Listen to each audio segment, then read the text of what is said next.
Story time with Mr. Julio. Today, Mr. Clumsy by Roger Hargreaves.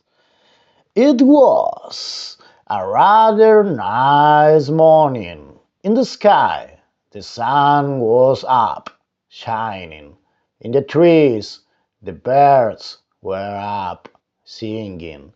But in a rather scruffy house in the middle of a field, somebody wasn't up. Can you guess who that somebody might be? His alarm clock went off.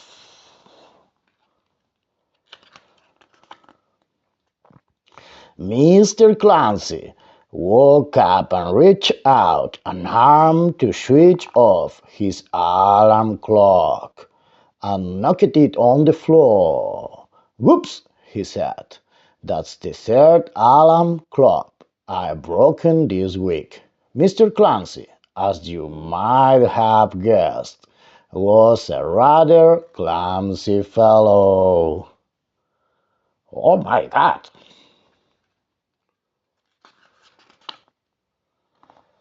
He got out of bed and switched on the radio. The knob came off on his hand. Oops, he said. That's the second radio I've broken this month. Poor Mr. Clancy. He stumbled down the stairs. The postman had been, and there was a letter waiting from Mr. Clancy lying on his doormat. He picked it up and went into his kitchen. First things first, he said, and took a slice of bread out of his bread bin and popped it into his toaster. Now, he thought, I wonder who this letter is from. He looked at the letter in his hand, but the letter wasn't in his hand. What was in his hand was a slice of bread. I don't understand it, he said. Where's the letter gone? Can you guess where the letter had gone? That's right. He'd put the letter in the toaster instead of the bread, and there it was, browning nicely. Whoops, he said, fishing it out. Ouch, he said, dropping. It's hot. Oh my God. Mr. Clancy bent down to pick the letter up, but in doing so, he banged his forehead on his kitchen table, and in doing so, he fell forwards and got his head stuck in the bread bin, all of which wasn't so princely really. As we said, he was a rather clumsy fellow. In fact, he was a very clumsy fellow. Actually, he was the clumsiest person in the world. That very same morning, after he'd managed to get the bread bin off his head, Mr. Clancy went to town, shopping. First things first, he said, and went into the bank to get some money.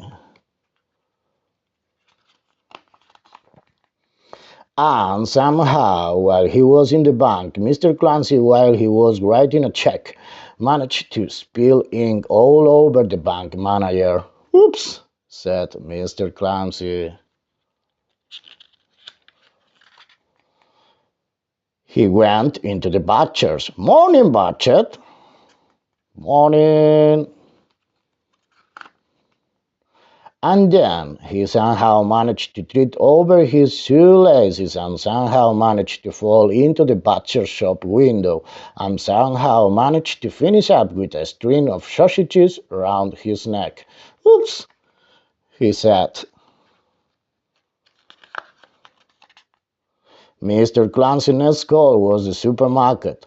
Just inside the door there was a huge pile of cans of soup. Well, you can imagine what happened, can't you? Exclaimed Mr. Clumsy. Soup would be nice for supper. And he picked up a can. Not a can from the top of the pile. Oh no, Mr. Clumsy! Whoops, said Mr. Clumsy and went on his way, rubbing his head.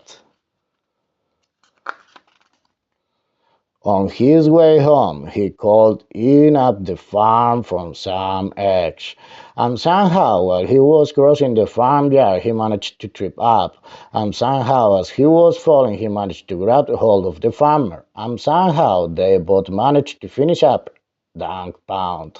Oops, said Mr. Clancy. Please, said the farmer, as they sat together in the duck pond. In future, can I deliver you eggs to you? That's extraordinarily kind of you, replied Mr. Clancy. Don't mention it, muttered the farmer. Mr. Clancy went home. First things first, he said, and went for a bath. But as he was stepping into his bath, his foot somehow managed to slip on the soap, and he somehow managed to turn a somersault, and he somehow managed to land with his head in the lime basket. Oops, said a muffled voice. Poor Mr. Clancy. Later, he went downstairs for supper, soup from the supermarket, sausages from the butcher's, and eggs from the farm, or rather, soup from the saucepan that had boiled over, sausage from the frying pan that had campfire, and eggs, oh dear, very scrambled eggs. A normal Mr. Branksy sort of supper. That was nice, he said, leaning back in his chair.